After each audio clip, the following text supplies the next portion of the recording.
Con máis de 1700 anos de historia, a muralla romana de Lugo é a única completa do mundo. Declarada Patrimonio da Humanidade pela UNESCO no ano 2000, millares de persoas desfrutan diariamente dos máis de 2 km de perímetro que circundan o centro histórico da cidade bimilenaria de Lucus Augusti.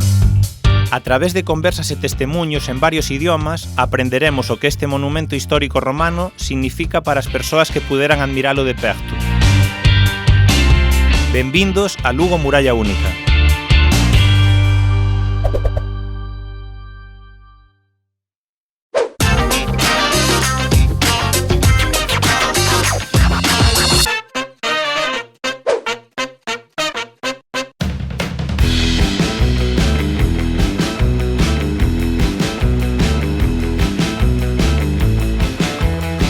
Estamos na muralla, que é o motivo desta entrevista, é un pouco preguntarte cal foi a túa primeira impressão da muralla quando viñeches a Lugo. Estou realmente muito encantada com essa cidade e principalmente com a muralha. Desde que eu cheguei foi uma impressão assim magnífica de grandiosidade, uma coisa que realmente eu não esperava de uma estrutura tão antiga quanto essa e ter uma conservação igual a essa é maravilhosa. O meu pai também é de Sudamérica, da Argentina. Quando ele chegou a Lugo, se impressionava com a idade da muralha, não? Porque são quase 2000 anos, 1700 anos, é a única muralha romana completa do mundo. Isto impressionou-te também, não? Muito, muito. E realmente não tem como imaginar uma estrutura tão grande como essa tá tão bem conservada. É fantástico. Eu tenho a oportunidade de caminhar aqui sempre que posso e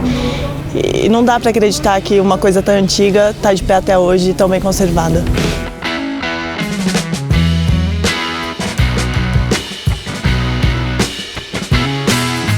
E que opinas, por exemplo, do feito de que a muralla sexa un monumento tan social, que atopamos sempre moita gente, hai persoas que faz esporte, que te parece?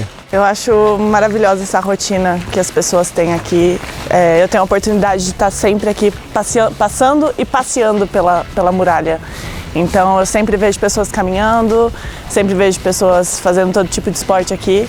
Eu acho essa rotina que a cidade tem, que as pessoas têm, fantástica. Eu sou um pouco suspeito para falar porque eu sou do esporte, então me encanta essa rotina. Eu passo pela muralha todos os dias, aqui é meu caminho da minha casa para o treino e eu sou encantada por esse lugar. Estou aqui há 7 meses e não me canso nunca de estar caminhando aqui. Se tivesse um lugar dos que eu passei até hoje, um lugar que eu traria minha família para morar seria aqui. Realmente é uma cidade que vai ficar no meu coração, as pessoas vão ficar no meu coração. Fui muito bem recebida por todos e eu quero muito voltar para cá para poder conhecer algumas partes assim que eu ainda não tive a oportunidade de conhecer. Estivestes no San Froilán, nas festas de San Froilán? Estava treinando, eu passava por aqui, eu ouvia um pouquinho, eu procurei saber um pouquinho mais da festa, mas eu não pude aproveitar, não consegui. Sim, mas vistes um pouco o ambiente? Toda a estrutura, toda a estrutura. Eu estou encantada com tudo que a cidade oferece. Eu queria muito estar aqui em junho ou julho, onde vocês fazem. Ai, eu quero muito conhecer, eu quero muito voltar para cá e poder ver esse desfile que fazem, né? Vejo que estás namorada de Lugo, hein? Muito, muito namorada por essa cidade. Fui muito bem recebida pelas pessoas. Por essa vida aqui de caminhar todos os dias na muralha, não me identifiquei com a cidade. De todo o meu coração, eu convido todos vocês a virem conhecer essa cidade maravilhosa, essa história maravilhosa, essa cultura e poder desfrutar todo esse passeio magnífico que é a muralha e tudo que ela tem para oferecer, lindas paisagens, boas pessoas, esporte, muita emoção aqui nessa cidade.